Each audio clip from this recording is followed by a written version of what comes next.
नमस्कार बच्चों, हमारा अध्याय चल रहा है 3 परमाणु संरचना।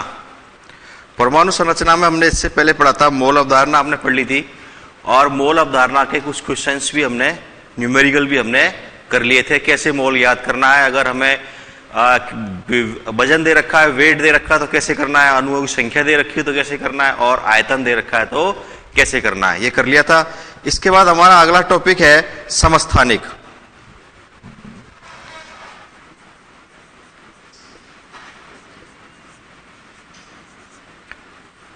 समस्थानिक, देखिए समस्थानिक क्या होता है।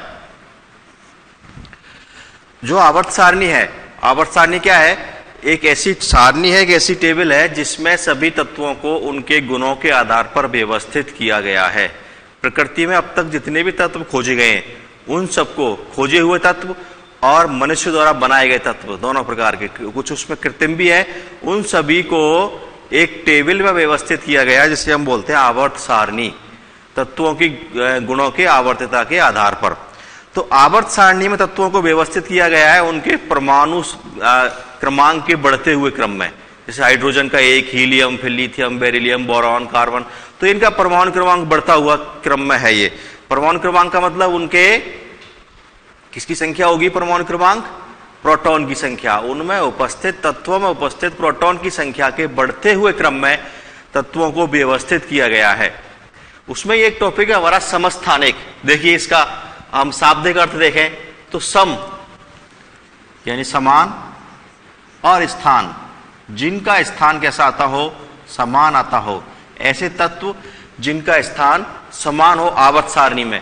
स्थान समान कब होगा भाई, किसी तत्व का स्थान समान कब होगा, जब उसमें प्रोटॉन की संख्या कैसी होगी, समान होगी। प्रोटॉन की संख्या समान होगी तभी उसका स्थान समान हो सकता है, क्योंकि तत्वों को प्रोटॉन की संख्या के बढ़ते हुए क्रम में व्यवस्थित किया गया है। अगर प्रोटॉन समान है तो उनका स्थान एक जैसा रहेगा। प्रोटॉन, मान लो इसके प्रोटॉन 4 हैं, तो जितने भी तत्व जिनमें प्रोटॉन संख्या 4 है उनका स्थान यहीं रखा जाएगा, इसी ए जगह पर रखा जाएगा। अगर प्रोटॉन संख्या बढ़ गई, 5 हो गई, तो इस ए के बाद में रखा जाएगा उसको। तो ये समस्थानिक, देखो परिभाषा क्या होगी, किसी तत्व के परमाणु, किसी तत्व के परमाणु जिनका परमाणु क्रमांक समान हो लेकिन द्रव्यमान संख्या कैसी हो, अलग अलग। परमाणु क्रमांक का मतलब प्रोटॉन की संख्या। तो हम परिभाषा लिख लेते हैं इसकी, किसी तत्व के परमाणु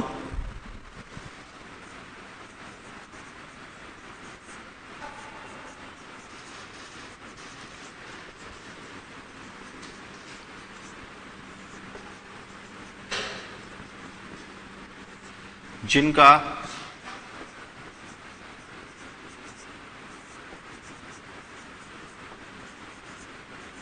परमाणु क्रमांक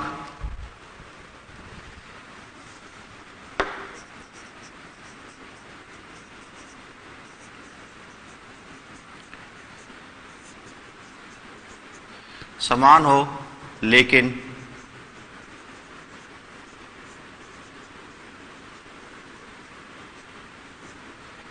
द्रव्यमान संख्या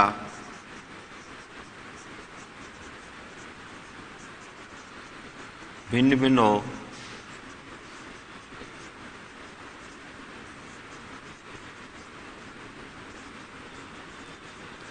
समस्थानिक कहलाते हैं। परमाणु क्रमांक का मतलब क्या होगा, अभी मैंने बताया थोड़ी देर पहले। परमाणु क्रमांक क्या होता है, प्रोटॉन की संख्या। तो इनमें क्या होगा, प्रोटॉन की संख्या समान होगी,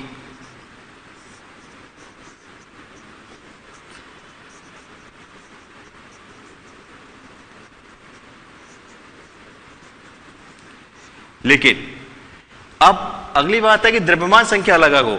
तो द्रव्यमान संख्या में क्या क्या होता है, किसी भी तत्व की द्रव्यमान संख्या में क्या होता है, न्यूक्लियॉन्स की संख्या। न्यूक्लियॉन्स क्या होते हैं, प्रोटॉन और न्यूट्रॉन की संख्या का योग। इसका मतलब जब ये अलग अलग है, द्रव्यमान संख्या अलग अलग है, प्रोटॉन की संख्या बराबर है, इसका मतलब अलग अलग क्या होंगे, उसमें न्यूट्रॉन्स की संख्या अलग अलग होगी।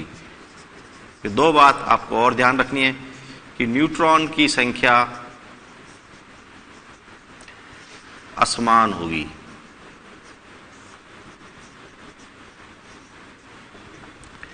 ये दोनों बात आपकी समझ में आ गई।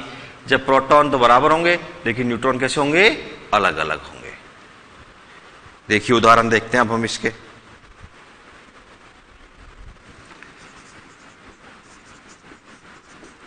उदाहरण 1H1,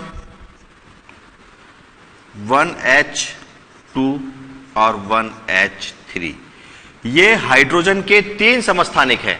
हाइड्रोजन उसके 3 समस्थानिक हैं, 1H1, 1H2, 1H3। देखिए इसमें इनका परमाणु क्रमांक, प्रोटॉन की संख्या 1 1 1, तीनों बराबर। द्रव्यमान संख्या यहां 1, यहां 2 और यहां पर 3। द्रव्यमान संख्या कैसी है इनकी? अलग अलग। इनके नाम देखिए, इसका नाम है प्रोटियम,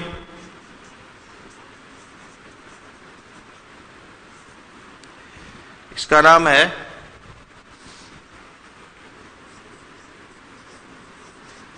प्रोटॉन या प्रोटियम, इसका नाम है ड्यूटेरियम,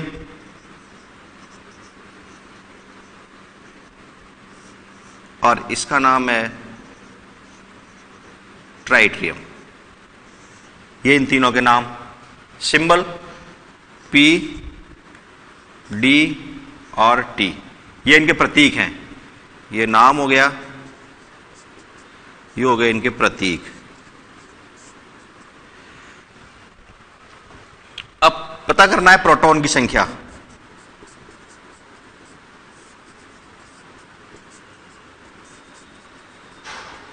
इसमें कितने हैं प्रोटॉन संख्या? हाँ बिल्कुल सही, कितने हैं? 1। इसमें 2 नहीं आएगा भाई, प्रोटॉन तो सभी में बराबर हैं। इसमें भी कितने होंगे? 1, और इसमें भी कितने होंगे? 1। तो प्रोटॉन की संख्या सभी में बराबर होगी। अब हमें देखनी है द्रव्यमान संख्या।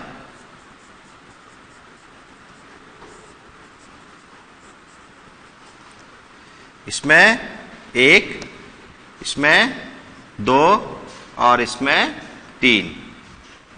द्रव्यमान संख्या हो गई, देखो क्लियर दिख रहा है, 1 2 3। अब हमें पता करना है न्यूट्रॉन की संख्या, कि न्यूट्रॉन अलग अलग होते हैं। हमने देखा कि इनमें न्यूट्रॉन की संख्या असमान होती है। तो कैसे असमान होती है?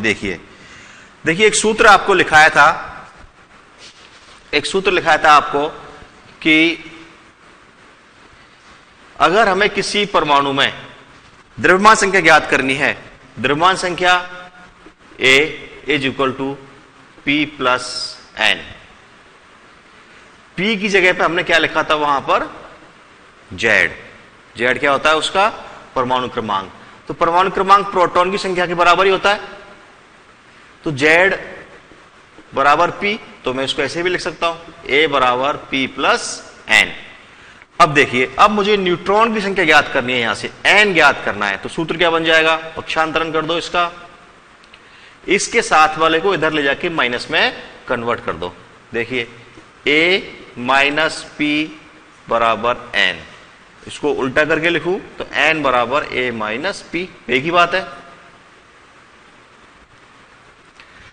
हमें न्यूट्रॉन की संख्या निकालनी है, तो जो उसका एटॉमिक मास है, उस एटॉमिक मास में से प्रोटॉन द्रव्यमान संख्या में से किसको घटा दें? प्रोटॉन की संख्या को माइनस कर दें।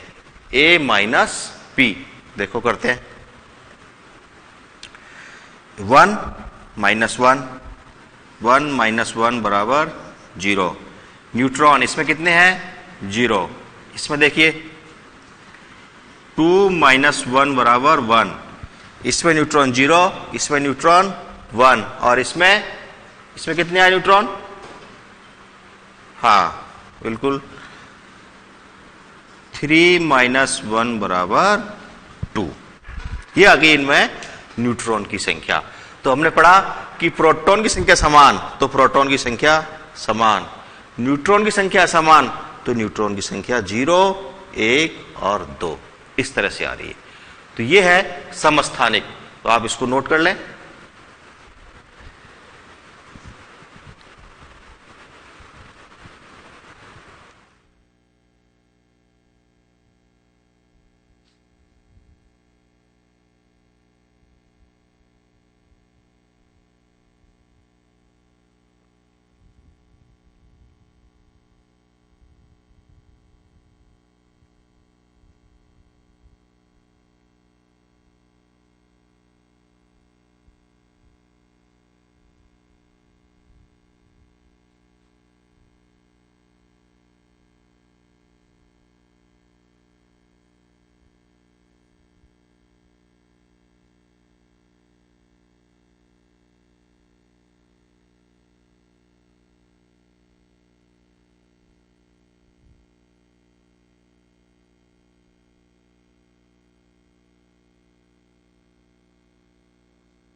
आगे देखिए उदाहरण।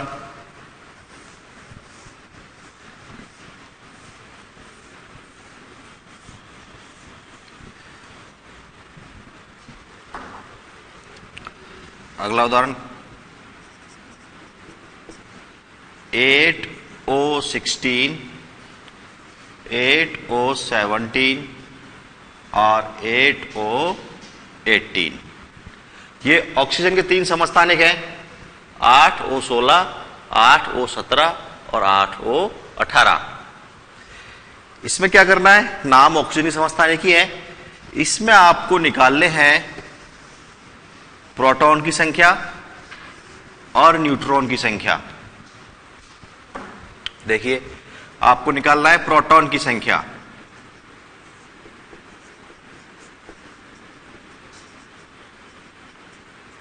बताइए इसमें कितने हैं प्रोटॉन संख्या? 8O16 में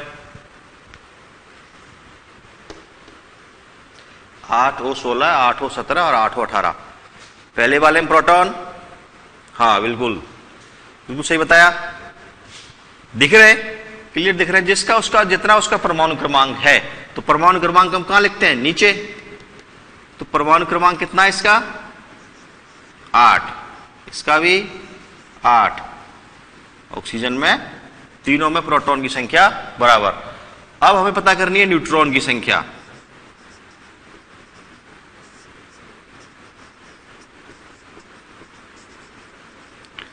इससे आपको न्यूट्रॉन की संख्या निकालना आ जाएगा। आप किसी भी तत्व में अगर आपको तत्व का परमाणु क्रमांक मिल जाए और उसका द्रव्यमान संख्या मिल जाए, तो आप उसमें न्यूट्रॉन की संख्या आराम से ज्ञात कर सकते हैं। सूत्र ये यहां पर लिखा हुआ है साइड में। बताइए न्यूट्रॉन पहले में कितने हैं? करना क्या है, इसका जो द्रव्यमान संख्या है, उस द्रव्यमान संख्या में से प्रोटॉन की संख्या को घटा देना है। प्रोटॉन क्या होता है? परमाणु क्रमांक की संख्या के बराबर। उसको आप माइनस कर लें। पहले में कितने आए? 8 आ रहे हैं क्या? तो सही है, तो इसमें घबराने की क्या बात है, 8 ही आएंगे। अरे 16 में से 8 जाएंगे तो 8 ही तो आएगा। ये 8 आ गया। यहां पर कितने आए? पहले में 8, दूसरे में भी 8 आ रहे हैं क्या? नहीं 8 नहीं आएंगे दूसरे में। देखो यहां 16 है, या कितना हो गया? 17। 17 माइनस 8 पूरा लिख देता हूं मैं। 17 माइनस 8 बराबर कितने आए? 9। और यहां पर तो निकल गए सबके, वेरी गुड। कितने आ रहे हैं? 10। 18 माइनस 8 बराबर 10। ये होगी न्यूट्रॉन की संख्या। आप इस तरह से आप न्यूट्रॉन की संख्या ज्ञात कर सकते हैं। इसी तरह का एक प्रश्न आपके बुक में पीछे दिया हुआ है। एक प्रश्न लिखा हुआ है कि किसी तत्व का द्रव्यमान संख्या इतना है और उसका परमाणु क्रमांक कितना है, तो उसमें न्यूट्रॉन संख्या ज्ञात करो। या फिर किसी तत्व का द्रव्यमान संख्या इतना है और उसमें न्यूट्रॉन की संख्या इतनी दी हुई है, तो उसका परमाणु क्रमांक ज्ञात कीजिए। तो वही बात वही है। यहां पर देखो उसने न्यूट्रॉन संख्या दे दी और उसका परमाणु क्रमांक निकालना है। तो इस बार तो हम इस प्रोटॉन की संख्या को इसमें से हमने माइनस किया। अगली बार क्या करेंगे, इस प्रोटॉन को तो यहीं रखेंगे और इस न्यूट्रॉन की संख्या उसमें से माइनस कर देंगे। तो आप प्रोटॉन की संख्या भी ज्ञात कर सकते हो और न्यूट्रॉन की संख्या भी ज्ञात कर सकते हो। ये 3 चीज है यहां पर, 1 2 3। 3 में तो कोई भी 2 मिल जाए हमें, तीसरी हम ज्ञात कर लेंगे। अगला उदाहरण देखिए।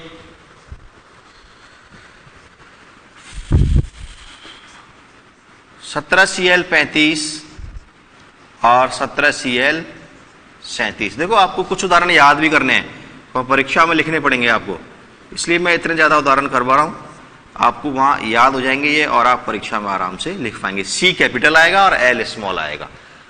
बताइए 17Cl35 और 17Cl37, वही प्रोटॉन की संख्या कितनी कितनी है? हाँ धीरे धीरे आराम से। अब आगे आपको निकालना, इसलिए देखिए प्रोटॉन की संख्या P कितनी है इसमें, मैं लिख देता हूं, सबको पता है। अब दिख रहा है 17। A द्रव्यमान संख्या कितनी है इसकी? इसकी द्रव्यमान संख्या 35 - 17 आएगी क्या? नहीं आएगी, वो तो न्यूट्रॉन होता है। द्रव्यमान संख्या तो लिख रही है यहां पर ऐसे कैसे ही 35 और यहां पर 37 हो गया। इसके बाद निकालना है हमें न्यूट्रॉन की संख्या। तो क्या करना है, a माइनस पी, इसमें से इसको माइनस कर देना है। तो आप निकालिए, ये निकालिए इसको।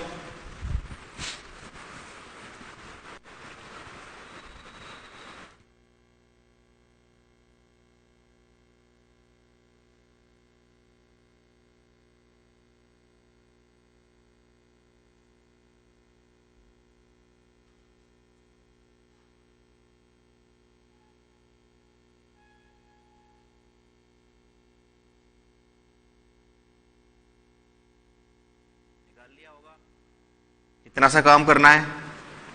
35 - 17 बराबर और 37 - 17 बराबर कितने कितने आए? लिख दू? चलो और सही, 2 सेकेंड और लो। अब तो माइनस ही करना है। हाँ, सबका सही आ रहा है। देखिए यहां पर कितना आ रहा है 18 और यहां पर आ रहा है 20। तो इसमें न्यूट्रॉन है 18, इसमें न्यूट्रॉन है 20। आ गया। अगला उदाहरण देखिए।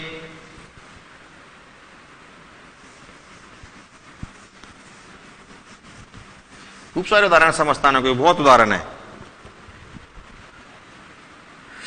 6C12, 6C13 और 6C14, 6C12, 6C13 और 6C14। अगला उदाहरण यह है। इस उदाहरण में आपको प्रोटॉन की संख्या ज्ञात करनी है, लिखा हुआ है, और न्यूट्रॉन की संख्या ज्ञात करनी है। और इसको ज्ञात करने के लिए आपको मिल रहा है 2 मिनट का समय। 2 मिनट का हम ब्रेक ले रहे हैं, उसमें आप इसको ज्ञात करें। आगे मैं ब्रेक के बाद बताऊंगा।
ब्रेक के बाद स्वागत है आपका। ब्रेक से पहले एक क्वेश्चन दिया था आपको मैंने कि ये समस्थानिक है कार्बन के समस्थानिक। सी सिंबल कार्बन का प्रतीक होता है, खूब पढ़ते आ रहे हम।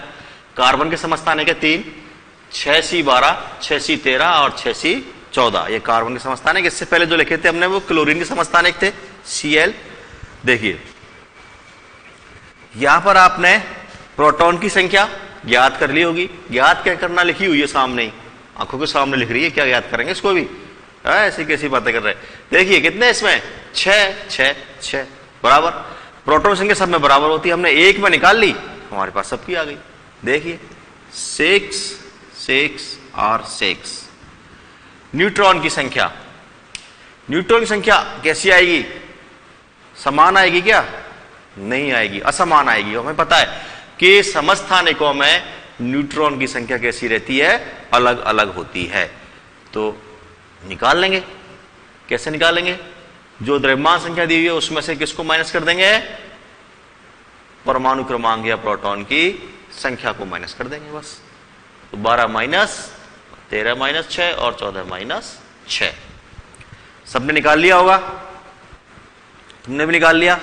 हाँ बस, तो निकाल लिया तो आप उसको लिख लें और लिख के अपना जो पिछले वाले क्वेश्चंस किए हैं उससे चेक कर लें कि हमारा सही आया कि नहीं आया, और आप को ये समस्थानिकों के न्यूट्रॉन संख्या निकालना आ गया। अगला हमारा टॉपिक आएगा, लास्ट टॉपिक है इस अध्याय का।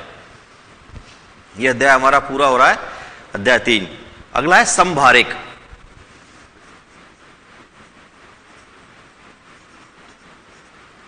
देखो नाम से पता लग रहा है, ज्यादा क्या सोचेंगे, नाम से पता लग जाएगा। वहां हमें नाम से पता लग गया समस्थानिक, जिनका स्थान कैसा होगा? समान। और स्थान हमने किसके आधार पर दिए हुए हैं? प्रोटॉन की संख्या के आधार पर। आवर्त सारणी में जो स्थान दे रखे हैं वो प्रोटॉन की संख्या पर आधुनिक आवर्त सारणी है। पहले वाली में कुछ अलग था, लेकिन हम आधुनिक को ही मानते हैं। तो उसमें तो दे रखे थे वो प्रोटॉन की संख्या के आधार पर। अब अगला हमारा है समभारिक। इसमें क्या समान होगा बताइए? समभार। तो क्या समान होगा इसमें? भार समान होंगे। देखिए भिन्न भिन्न तत्वों के परमाणु, इसमें तत्व अलग अलग हो जाएंगे। भिन्न तत्वों के परमाणु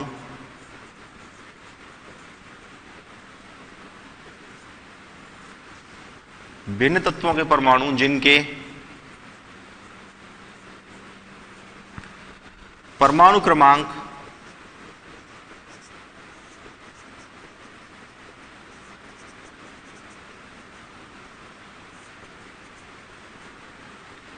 अलग अलग, लेकिन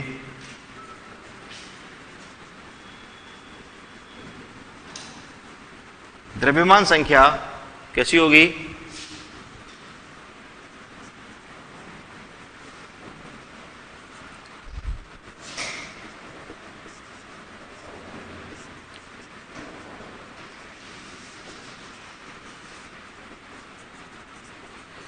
द्रव्यमान संख्या समान होती है। अलग अलग तत्व अलग अलग होंगे यहां पर, जिनके परमाणु क्रमांक तो कैसे होंगे?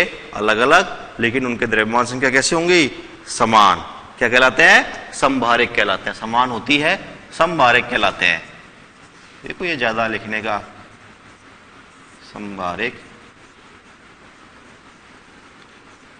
कहलाते हैं। ठीक है, उदाहरण देखिए। 20 कैल्शियम 40, 20 कैल्शियम 40 और 18 आर्गन 40।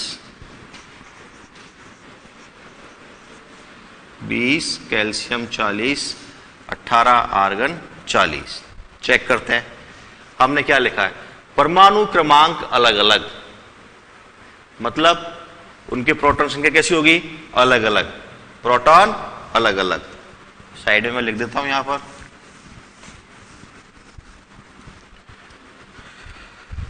निकाल लेते हैं, चलो। प्रोटॉन की संख्या इसमें कितने हैं? 20। इसमें कितने हैं? 18। जो परमाणु क्रमांक होता है वही प्रोटॉन होता है। इसमें प्रोटॉन संख्या 20, इसमें प्रोटॉन संख्या 18। अगला है द्रव्यमान संख्या।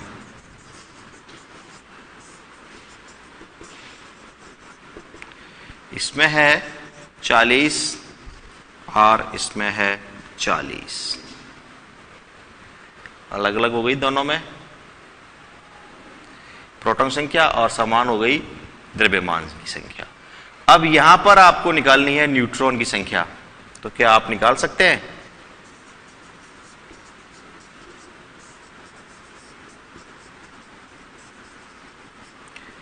निकालिए। आप इसको लिख लें, परिभाषा को और उदाहरण को लिखें और इसमें न्यूट्रॉन की संख्या भी ज्ञात करें।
निकाल लिया होगा।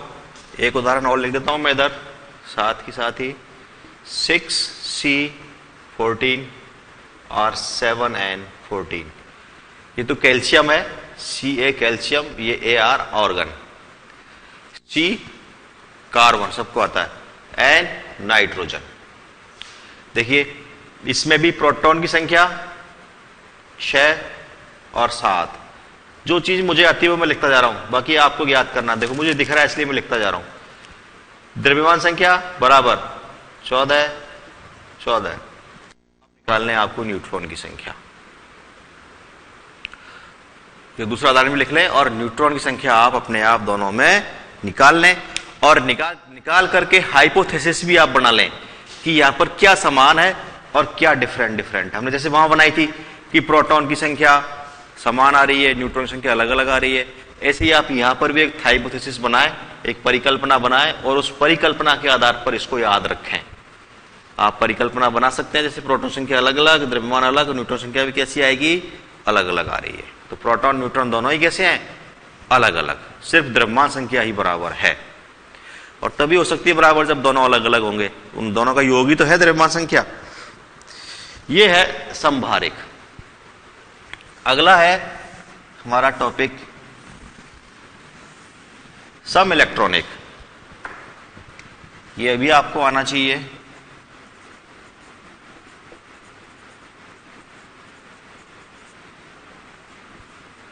सम इलेक्ट्रॉनिक, देखिए नाम से पता लग रहा है, सम मीन्स समान, इलेक्ट्रॉनिक मीन्स इलेक्ट्रॉन। देखो सबसे पहले हमने प्रोटॉन बराबर देख लिए, द्रव्यमान संख्या बराबर देख ली, अब हम इलेक्ट्रॉन और देख लेते हैं। तो देखिए इलेक्ट्रॉन क्या होगा, सम इलेक्ट्रॉनिक क्या होंगे, ऐसी स्पीसीज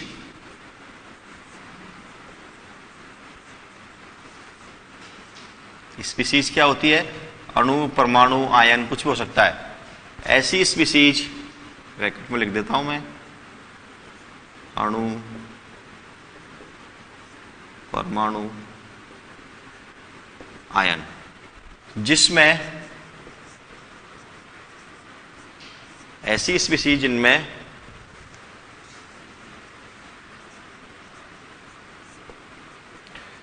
इलेक्ट्रॉन की संख्या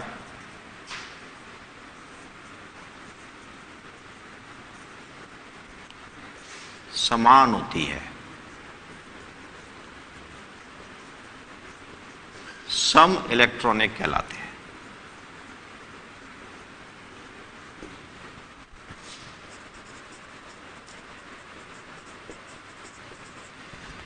किसकी संख्या समान है? इलेक्ट्रॉन की संख्या। स्पीशीज वर्ड यूज किया जाता है, अणु, परमाणु, आयन, कुछ भी हो सकते हैं तीनों में से। ये हटा देता हूं मैं, आपने कर लिया होगा। देखिए, इसके उदाहरण में एक ही क्रम में लिख दूंगा और आप वहां पर आपको इलेक्ट्रॉन की संख्याओं का क्या रखना है, पता रखना है। ठीक है, देखिए सबसे पहला उदाहरण है N-3, नाइट्रोजन का आयन है जिस पर -3 आवेश आया हुआ है। अगला है ऑक्सीजन, ये सम इलेक्ट्रॉन है, ऑक्सीजन -2, ऑक्सीजन का आयन है -2 के साथ। अगला है sodium plus, sodium plus. Electron संख्या कैसे निकालते हैं? इलेक्ट्रॉन संख्या कैसे निकाली जाती है बताइए? अगला है नियॉन, अगला है H2O, कुछ भी हो सकता है जिसमें इलेक्ट्रॉन बराबर हो। बस इलेक्ट्रॉन की संख्या निकाली जाती है किसी उदासीन परमाणु में। कोई उदासीन परमाणु है या उदासीन अणु है, उसमें उपस्थित प्रोटॉन की संख्या के बराबर क्या होते हैं? इलेक्ट्रॉन होते हैं, तभी तो उदासीन होगा भाई। प्लस और माइनस दोनों बराबर, जब दोनों बराबर होंगे तो वो क्या होगा? उदासीन। देखिए उदासीन कहां दिख रहा है? ये दिख रहा है हमें, एक उदासीन दिख रहा है। नियॉन, नियॉन का परमाणु क्रमांक कितना होता है? 10। तो इसमें 10 प्रोटॉन होंगे और 10 ही क्या होंगे? इसमें इलेक्ट्रॉन होंगे। इलेक्ट्रॉन की संख्या। अच्छा, पहले प्रोटॉन संख्या निकाल लेते हैं जिससे आपको इलेक्ट्रॉन संख्या निकालना आसान हो जाएगा। प्रोटॉन की संख्या,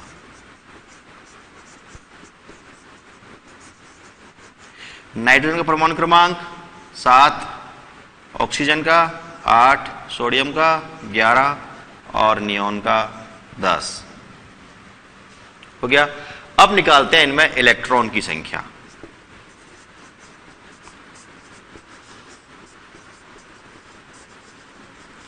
देखिए परमाणु क्रमांक 7, अगर ये इस पर आवेश है, यदि ये उदासीन होता है नाइट्रोजन का अणु, नाइट्रोजन, तो क्या होता है? इस पर कितने इलेक्ट्रॉन होते हैं? 7, लेकिन -3। -3 का मतलब इसके पास 3 इलेक्ट्रॉन और आ गए, तो 7 में 3 जोड़ो, कितना हो गया? 7 + 3 = 10। इसका देखिए इसी प्रकार से इसका देखिए आप, अगर ये उदासीन होता तो इसके पास इलेक्ट्रॉन होते 8, लेकिन इस पर -2 आवेश आ रहा है। इसका मतलब कितने बढ़ गए? 2 बढ़ गए। 8 + 2 = 10। यहां पर देखिए इसका 11 है, उदासीन में 11 और 1 कम हो गया, प्लस का मतलब चला गया, 1 बाहर चला गया, तो 11 - 1 = 10। और ये तो उदासीन है ही, तो इसमें भी कितने होंगे? 10। सब में 10-10 आ गए, 10, 10, 10 और 10। ये होता है सम इलेक्ट्रॉनिक, जिनमें इलेक्ट्रॉन संख्या कैसी होती है? समान। नोट कर लें।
अगला उदाहरण है इसका, जो आप अपने आप करेंगे, चेक करेंगे इसमें कितने कितने इलेक्ट्रॉन, NH3 और H2O।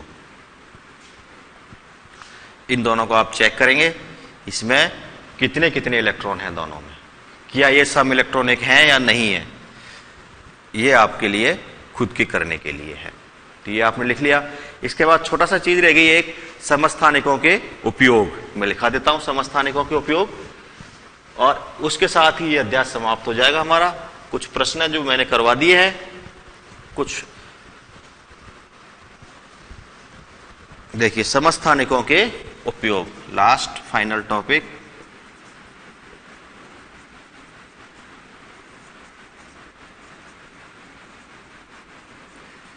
पहला उपयोग यूरेनियम समस्थानिक।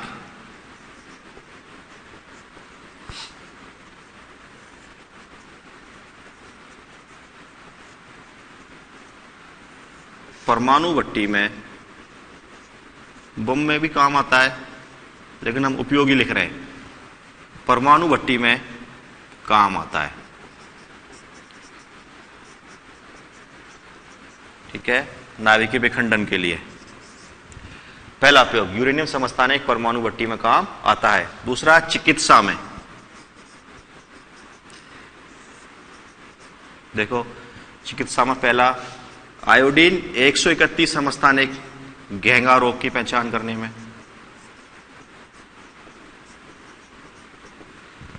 आयोडीन 131, कोबाल्ट 60 सेकेंड कैंसर रोग में।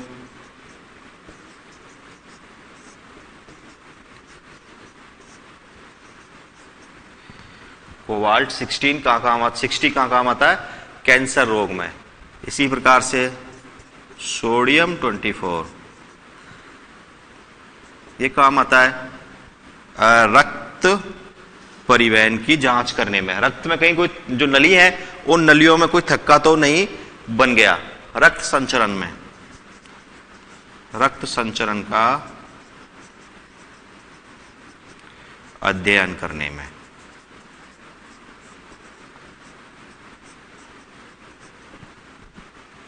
दूसरा उपयोग हो गया। और तीसरा उपयोग है रासायनिक अभिक्रिया की क्रिया विधि ज्ञात करने में।